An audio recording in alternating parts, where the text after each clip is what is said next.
welcome to a special edition of Connected with Krissy. Today is just going to be mwah. I wanted to take a chance and expand on what Rachel from Soul Radiance and I were talking about. We have done a two-part series so far on energy healing, so I wanted to expand upon that and also tell you guys about my story with energy healing. So I guess we'll back up to like 2007.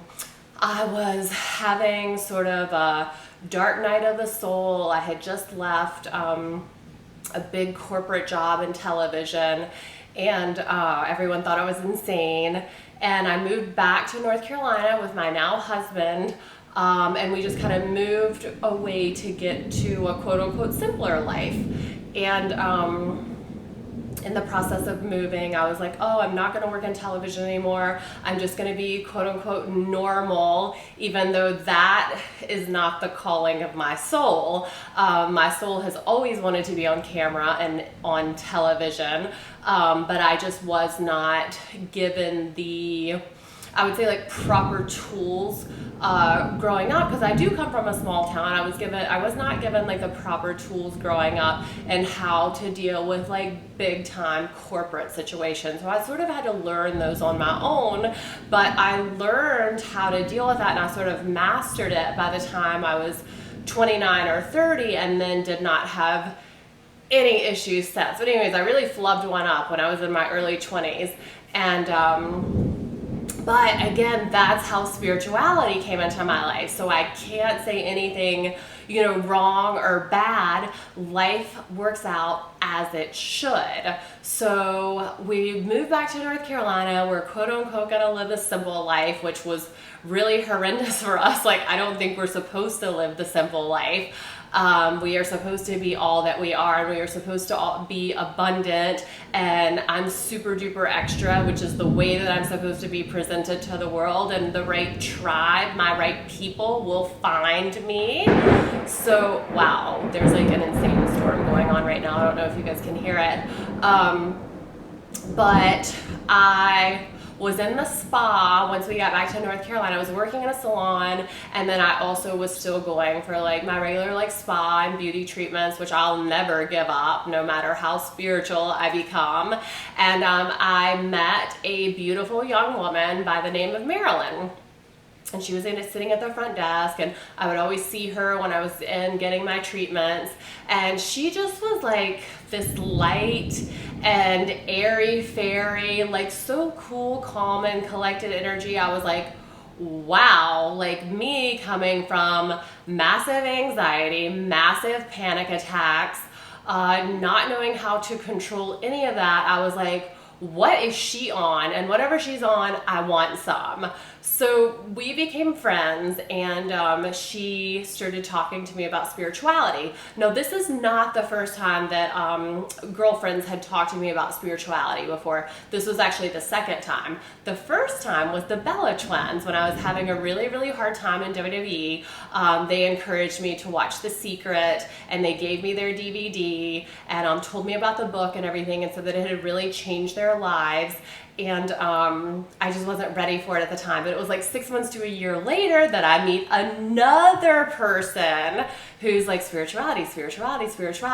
So Marilyn, my new friend, who is so cool, calm, and collected, and I'm like, what is she on, and can I get some? She invites me to go to a metaphysical shop with her for the very first time. And I was raised very religious, very sort of in a dogmatic religious household, hell and damnation and brimstone, the whole thing.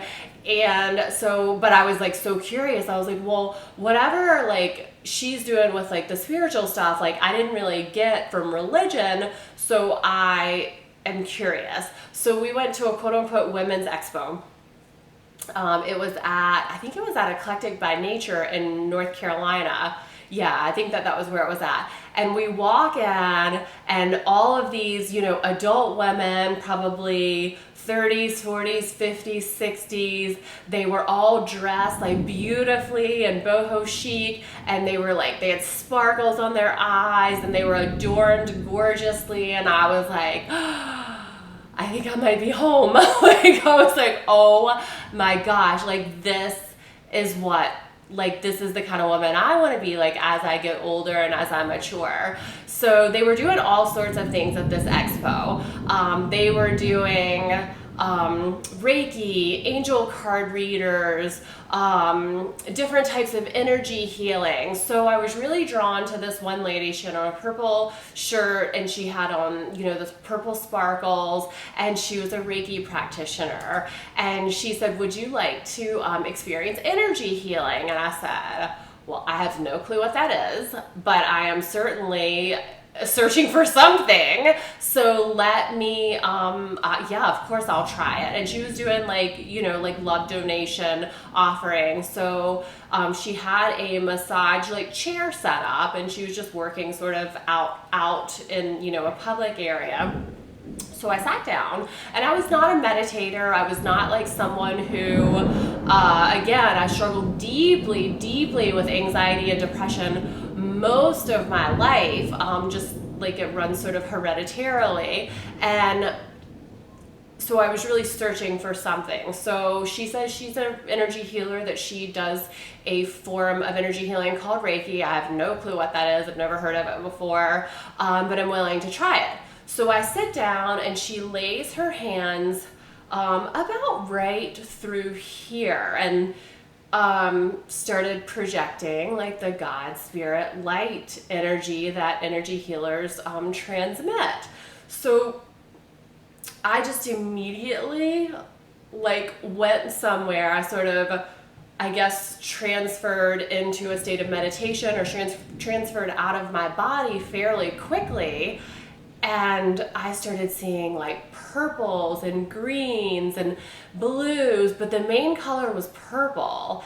And I felt like she only worked on me for like, I don't know, 2 minutes. So then I feel like a gentle, like, you know, rubbing of my shoulder going, how did that feel? And I was like, wow, whoa. I felt relaxed, renewed, grounded, calm. Not to mention, I saw all those beautiful like colors in my, what I thought at the time was my imagination, but what I now know is that it was in my mind's eye. And she was like, how did it feel? And I was like, I mean, I feel amazing. Like, what was that? How did you calm me down so fast? Like, why do I feel so good? And in reality, energy healing is just transmitting like the love energy, like, you know, God and source and spirit is pure love. So as facilitators, we're just transferring the energy. So that, I think that I'm not sure that I had ever felt that kind of like pure love and intention before. Like, it was just amazing. So anyway, so she says to me, like, how do I feel? And I said, oh my God, like, what was that? It was amazing, yada, yada, yada. And I said, I saw purple. Like, what was that? Like, purple was like the main color that I saw. And she was like, oh my gosh, like, that's amazing. Purple is the highest vibrating spiritual color. It's the color of your third eye, which is the center of your intuition. And that means that your intuition is opening up. And I was just wild. And so that was like the start. So then she says, well, I said, well, how long did you like work on me? That was like really fast. I felt like she only worked on me about 2 or 3 minutes. She worked on me somewhere between 12 and 15 minutes. And I was like, oh, what? So that means I went somewhere and was like calm, serene, relaxed for like 15 minutes and didn't even realize it, which, you know, when you have the monkey mind, like I have, you know, tended to have in the past, and how I still work very consciously and very hard now not to let the monkey mind come in, that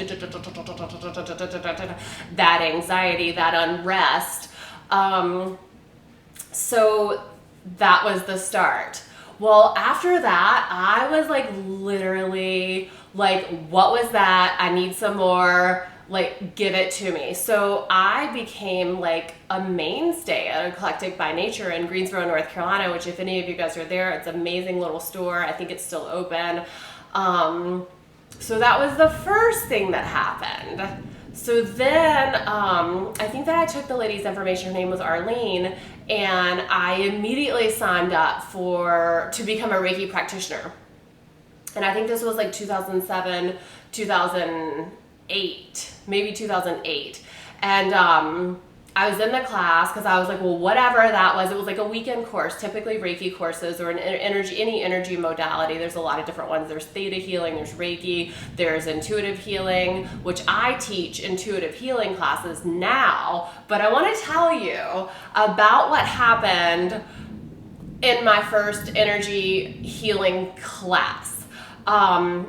I personally felt, and maybe it's because I was much, much younger than everyone, but I personally felt that I was the only one there not getting anything. Everybody else was like, oh, my hands are on fire, as they started to teach us and as they started to, as I started to learn how to be a facilitator that weekend. I literally felt like that my Reiki was broken. Like, everyone else is like, oh, my hands are hot, mine were cold. Oh, I'm feeling vibration, I'm feeling tingling. I didn't feel any of that.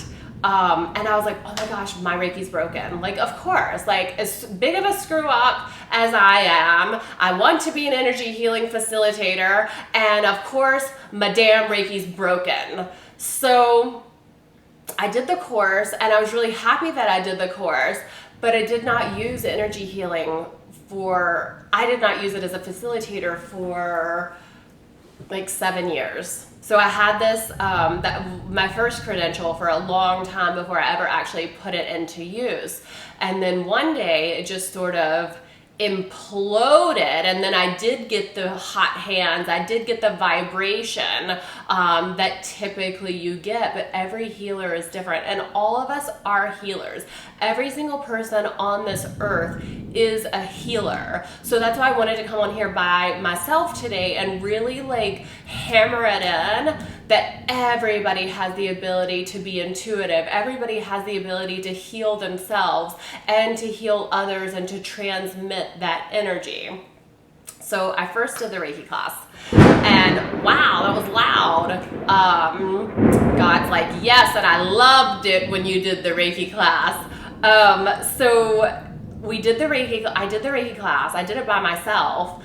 Then I think next was when I went to go, I was obsessed. Like, once you start to feel this type of thing, and when you start to be around people that have this type of energy, spiritual people, to me, for the most part, and there's shadows in every type of thing, and I'm sure that there's religions and churches like this as well, but spiritual people to me were the happiest, calmest, most caring, most giving, best kind of people I felt like I had ever been around. So I just wanted to be around them all the time. Like, I wanted to learn from them. I wanted to learn their ways. I wanted to study. I immediately became a student of spirituality. I was just absolutely hooked.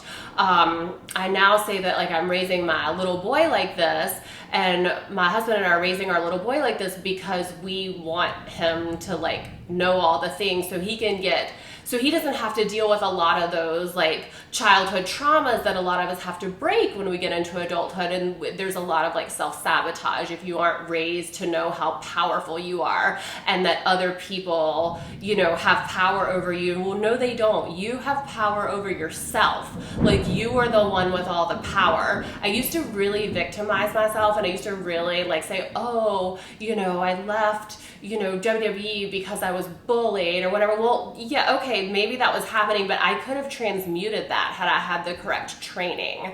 So it's really, really important to me to do conscious parenting and to have my little boy raised like that, because I cannot imagine, like, had I had that type of situation growing up, like what I could have accomplished, like the type of power that I could have come into had I known these like secret laws of the universe. So first of all, my Reiki was broke. And that was okay because I was getting to be around people that were spiritual and awesome and were teaching me things about life that I had never learned before. And this is, again, nothing against my parents. They didn't know any better themselves. So it was just they were carrying on sort of generational cycles with them. It's up to us now to break cycles. Like, we're at a time right now where I need for all of you to come into yourself. Like, I need for you to listen in your heart what it is that you're supposed to be doing, and don't let the naysayers and don't let the negativity. You might have to cut people out. You might just have to be like, you know what, I send you love, but from way over here, because that's how you come into your own power. You have to like know thyself, like know you, know yourself, and know that you can do, be, have, create anything that you want. There's never a time that's too late. There's ageism is out the window, and life is not a straight line, it's a circle. So whatever's yours will just keep coming back around again. So back to energy healing and my spiritual journey. So I did the Reiki, my Reiki was broke. Well, then I heard that they were having an angel reader at Eclectic by Nature. So I'm thinking, I've only heard of tarot readers. Okay, Jesus certainly wouldn't be mad at me if I went to go see an angel reader. Jesus loved the angels. So certainly that's okay, right? So I went to go see the angel reader. It was a Saturday, I'll never forget. I walked into the room and she goes, whoa. And I was like, I remember like my palms were like sweating, like my lip was like sweating. I was like shaking a little bit because I was like, oh my God, I'm going to go see a psychic. Like God's gonna kick my ass. Like he's gonna be so mad at me. That is so the wrong thinking. These are the most godlike people you will ever, the good ones. So you have to like do your research. I would go by word of mouth or like reviews. Like you can find really amazing healers and really amazing readers that are channeling God, the Holy Spirit, source, you know, whatever it is that you resonate with and whatever it is that you, you know, speaks to you. They are channeling that higher source. So I go in and the lady, and I feel like she probably was like not that much older than me. She's probably like in her 30s. And she was like, whoa. And I was like, oh my God, what is she talking about? And she said to me, you have so many spirits and angels around you. And I was like, well, yeah, but you can see them too, because I've literally had like feeling like and seeing and having what I thought was ghost situations like my whole life. So this angel reader, the first one I ever saw, first any type of medium, angel reader, tarot reader, anything like that, which in the years since I've seen almost one of everything at least. So she says, they're not, they're helping you and guiding you, and they are here to help you, and they're so excited that you're now sitting down with someone who can help teach you to listen. And I was like, what? And she knew all sorts of like, I had a friend who passed away and she mentioned him and like how and what, you know, what he looked like. And then she knew things about like childhood trauma, like exact situations. And she looked at me and she said, and I did not say one word to her because I was skeptical, but she looked at me and she said, your guides and your angels want me to tell you that they are so sorry for what happened to you with this and this and this situation. And I just burst into tears. And I was like, what? They know about that? She's like, yeah. She's like, you have so many more extra guides because of sort of like the trauma and like the situation. So she knew about like this very distinct situation that happened. Like she was like, they are so sorry for that, and you did not deserve that. As a little girl, you did not deserve, you know, to be treated like that. And just know that they're with you like times 100 because of that situation. And I was like, oh my God, my head is spinning. How does this perfect stranger who I have not said one word to, how does she know like what I've been through, and even my potential like negative voices in my head that came from that are holding me back? Like, how does she know this? So she did. She knew it. She knew all of it. And I was like, I remember leaving just absolutely like head spinning.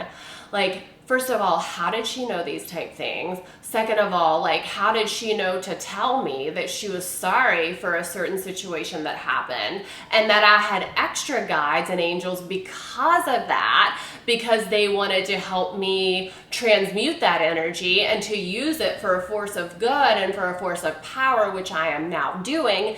Anything bad that happens in our life, any victimization, anytime you're bullied, anytime you're abused, anything like that, I want you to really think, like on a soul level, if you really think, what would you want to learn from that? So me personally, I've always been like pro power of like, you know, girl power, and yay women, and women can do anything. Had I not had this type of abuse from this particular person, I would never be so women's empowerment.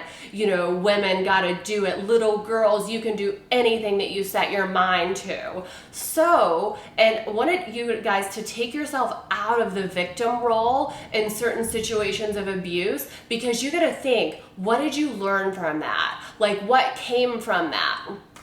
And so that's what I got out of like the first angel card reading. She also taught me how to protect myself from, you know, let's say dark entities. So, I don't know that I was necessarily being bothered by these, but sometimes I was there was a period in my life where I was on so much anxiety and depression meds that there's like weeks and weeks that I don't remember, but I just remember thinking like, oh, this is legal, I am prescribed this, so it's okay. Well, no, it's not. You're not meant to live here on this beautiful earth, on this beautiful planet. Yes, there is chaos sometimes, but you're not meant to live in a cloud. You're meant to face your troubles, and you're meant to face your things that are coming against you, and you're meant to transmute those and to come into the power of yourself.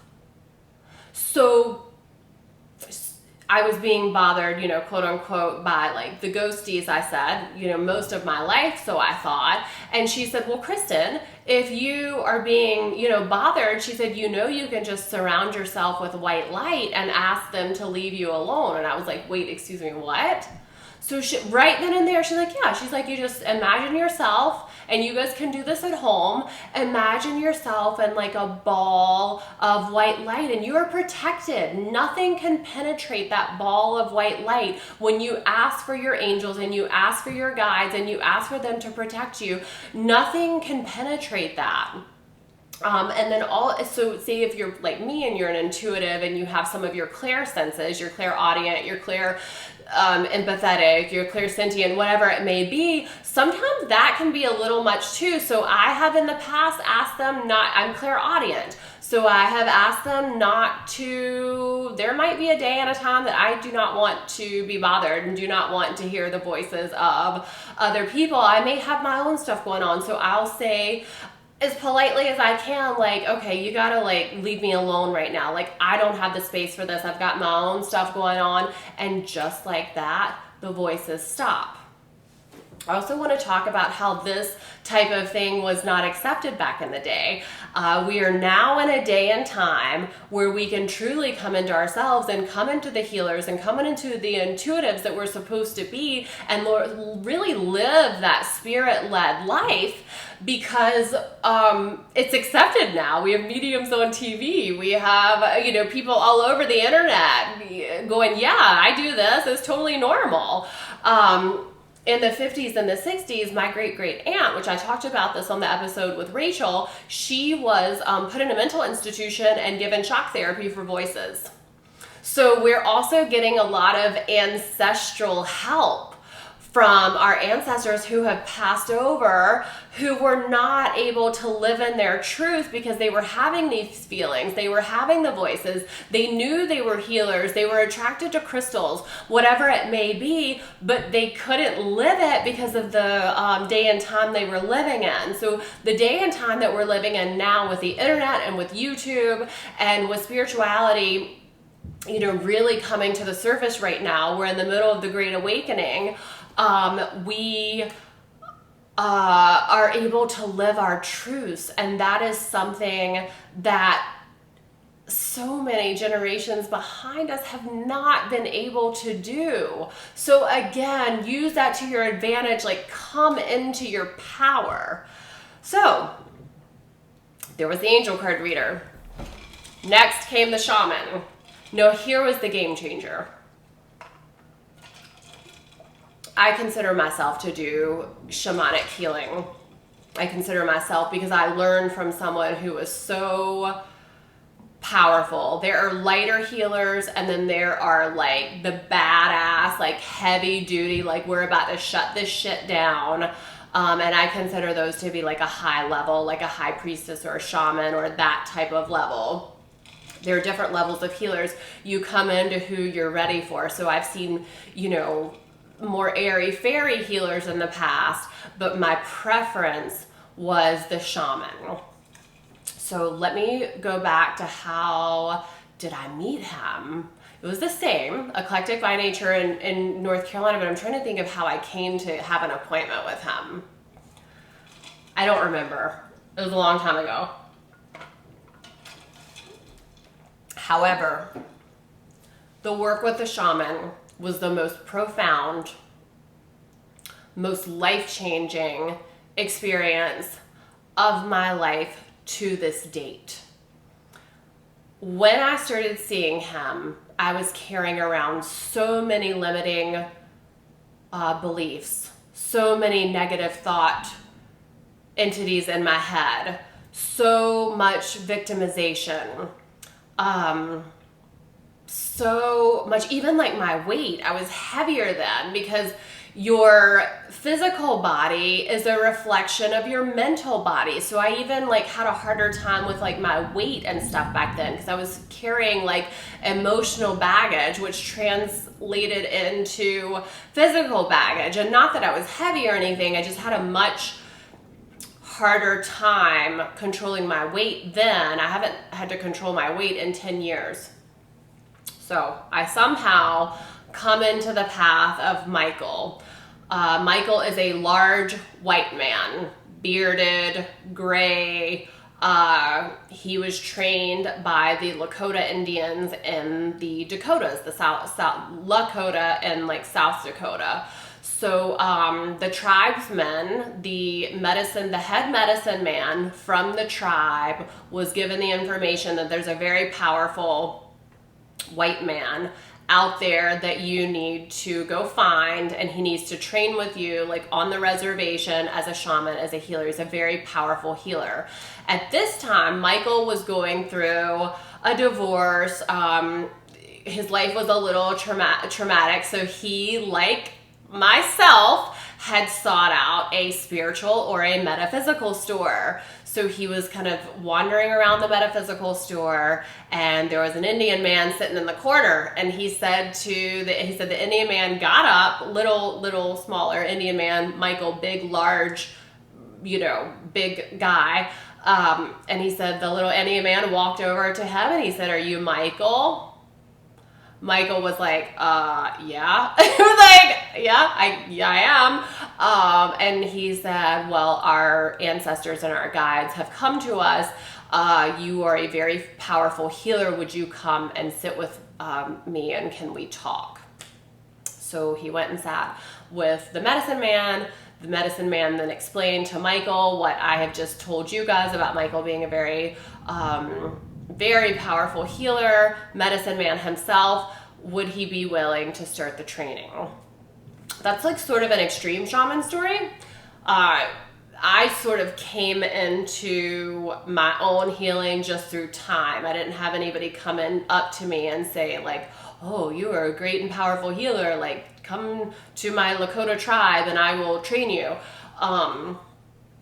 So I made an appointment with Michael, and I just remember his energy, kind of the same as all the other spiritual people that I met in the center every time I went, that his just energy was amazing. So he worked like with a massage table. I remember him telling me that he had a crystal grid set up, and he said he had been guided specifically before I came in to grid around the massage table, specifically for me. So that's interesting. Crystals are like their own little beings. They hold a vibration. They have healing powers. I've grown to love crystals over the years. And so Michael did what's called a light body activation. So we started a series that day. We started a series of light body activations to get me closest to light being on Earth. It was about a year's process and then has continued on in various other ways. But the first time it ever happened, so keep in mind, I had had Reiki before from a very sweet, very soft, purple sparkle wearing woman. And then now I'm here with this big burly shaman. And so those are two very, very different types of energy healing. So Michael's working, and he's not touching me specifically. Like if it's like opposite sex, you typically like don't touch, you just stay in the auric body. So he's scanning and he's working on me, and I'm like laying there like with my eyes closed going, wow, this is insane. Like what is happening right now? This is crazy. And it felt like that there was literally like pinpricks, and there was things being like lifted out of my body, like, and the only thing that I can tell you that it was emotional disturbances and things that I did not need anymore, things that were holding me back, things that were not allowing me to live to my potential. So I think the session with Michael was about an hour, and I just remember I was like tripping balls the whole time. I was like, this is the strangest thing, because everything just felt so weird. Everything felt like it was tingling, like there was like little needles, like there was things being like lifted out of my body, and I was like, this is crazy. This was very, very different than like what Reiki felt like to me, but I believe that he was just shifting like some very, very deep trauma. So I remember we finished and he was like, so what did you think? Like, how do you feel? And I like threw the money at him, and I was like, oh my God, get me the F out of here. Like, what was that? I feel so weird, but like, it was like kind of cool at the same time. But I was scared. I was like, I don't know what that was. But it was totally strange how somebody cannot be touching me, working like at least this far away from my body, if not further away. And it felt like he's got like a sledgehammer and is like, you know, knocking like stuff out of my etheric body. So it was crazy. And my husband at this point is my boyfriend or my fiance at the time, but I remember he thought I was like probably an insane person, because I was like, I'm going to see the shaman, like I am going to heal myself, I am going to get past all of these limitations, I'm going to stop self-sabotaging, I am going to recreate my life. Like I had it like set intention, like that was what I was gonna do. And I went home. So I stopped by Boston Market on the way home. I'm typically not a big eater. I'm like more of a grazer. Anybody who ever eats with me will say like, oh, she ate like 4 or 6 bites, and then, you know, I'll come back to it later and then I'll eat again. So I stopped by Boston Market on the way home. I got a big ass family meal, and I got home and I ate the whole thing myself. It was like a family meal for like 4 or 5 people. I ate the whole thing to myself, and then I fell asleep and I slept for like 14 hours. I was just whipped, like totally exhausted, whipped. I didn't even want to think about what I had just been through. I just wanted to go to sleep.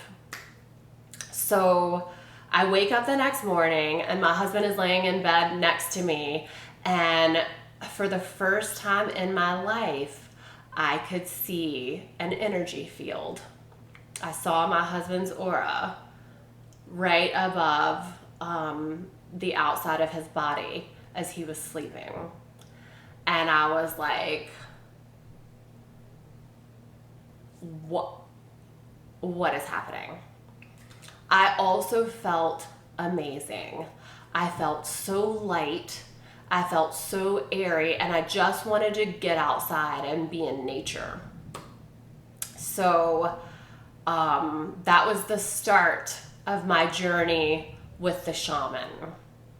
I saw Michael and he became my mentor. We worked together for about a year. I would go every few weeks to every 6 weeks. I don't think I really went too far in between, 6 weeks between appointments. So what we would do is we would do a light body activation. We would clear every single time I went. Then I would go and home and go about my regular life, and I would watch my life transform. And it wasn't overnight. It was a lot. Then keep in mind, this has been a long, over 10-year journey at this point, over 14-year journey actually at this point. Slowly but surely, I stopped my self-sabotage. I stopped my limiting beliefs. I stopped the negativity that was in my head. I was able to clear my depression and my anxiety. I was able to go to sleep at night without drugs. There was a lot of things that over this year period of time, my relationships got better. Some of my relationships fell away, because that's another thing that happens is if you're not willing to at least meet me halfway, then that's not a fair energy exchange. So I have in the past, as an empath, as a sensitive, as a highly sensitive person, as a healer, that type of person often attracts narcissists and abusers. So slowly but surely I started standing up for myself, and those abusers, regardless of whether they were blood or friends or whatever it may be, they had to just get put in their category. And like I said, I send everyone love from where I'm at, but I do not allow that type of thing. No, everybody can mess up and say something they don't mean here and there.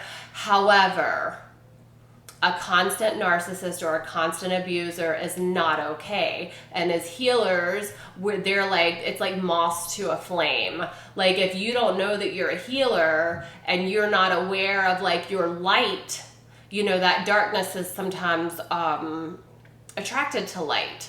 So you have to it's important for healers to learn boundaries. And so that was something that I was really able to learn over that year. And then every day and every month and every year since, I get a little better and a little better and a little better. Now my life is in such a way that I have just learned to walk in the path. My healing and my Reiki eventually started working. I think about 7 years in, I was actually ready to start working with other people. I also have voice transmission, which is why I have to do the YouTube and the things like that, because sometimes just hearing someone speak can spark that healing wagon wheel for you, and that healing path will just open up. But we're now in a time where it's very, very, very important that should you feel the call, or should you start getting the messages and they come in different ways, it could be through a song, it could be through the 1111s, it could be through the 444, it could be by meeting someone like myself, or by meeting someone like me, like my friend Marilyn, or the twins who had, they had a lot of experience in this type of thing and were sort of raised that way, so became so powerful as adults. It's very, very important that should you want to change, that you take the action steps and that you listen, because now we're at a really integral time in the Earth's, we're shifting as a whole. Right now we're having a worldwide dark night of the soul. So we typically have these on an individual level, you'll have one, you know, maybe a couple of years later, like somebody else will have, like you'll hear of people hitting rock bottoms. We're now hitting a collective rock bottom where things have to change and they have to shift. That is why people like me are now being guided to get online and share the knowledge and the journey that they've been on for the last however many years, because there is a lot of us out there right now, like myself, who've never really spoken about it. Yes, you sprinkle your little spirituality in your life, but like now it's the masses that need to hear it, because we're on a collective dark night of the soul. But what happens from a dark night of the soul? You either stay there or you rise the F up. And so I chose many, many years ago that I was going to rise up. People thought I would never accomplish anything ever again after I, you know, quit my job with WWE. I went on to become a full-time television model for like 6 or 7 years. I got another chance to get on television when I was like maybe like 4 or 5 years later after the whole WWE debacle. Well, then when that opportunity came around for me again, smooth sailing. Because I had the training, I had the mental training, I had cleared all the shit that was like blocking me and limiting me. So when television came along again, I just glided and stepped in Spirit's path, and it was just amazing and beautiful, and I met so many awesome people during that period of time.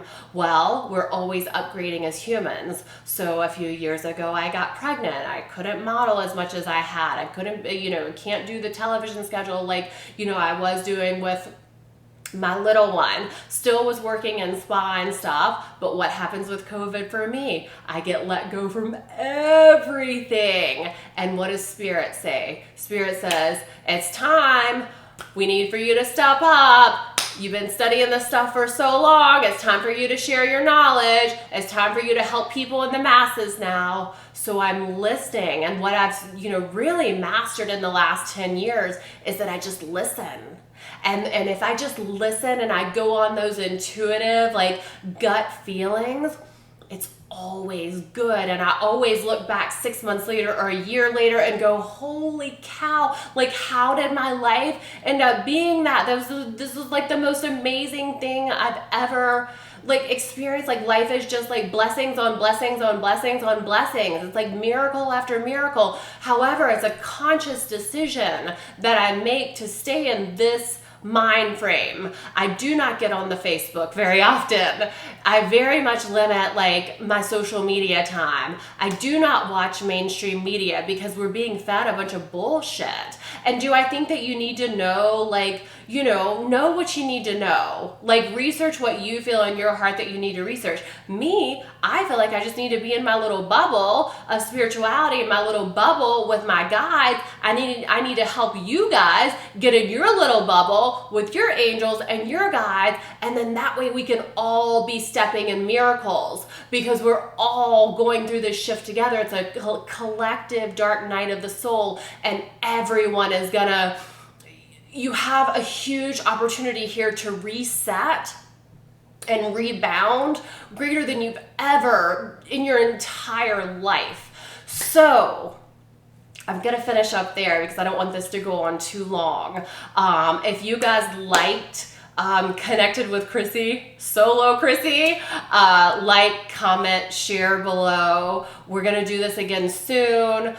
This is following the 2-part series with Rachel at Soul Radiance talking about energy healing. I wanted to share my own personal story of miracles of what energy healing did for me over the years, and you know, find a practitioner locally to you. I'll link, you know, my information down below. I'll link Rachel's information down below, and I'm willing to help and guide in any way that I can, because we're really at a pivotal point in our society and as the human race right now. So we all got to come together. We got to lift each other up. We got to drop the negative stuff. We know about the shadows. We know about the dark shadows. We know about all that. As light workers, as indigo children, as crystal children, it's our job. That's what we came here for on our soul contracts. It's our job to transmute it. That's what we came here for. So if that resonates with you and you can feel that in your soul, holler at me, like, share, subscribe, comment below.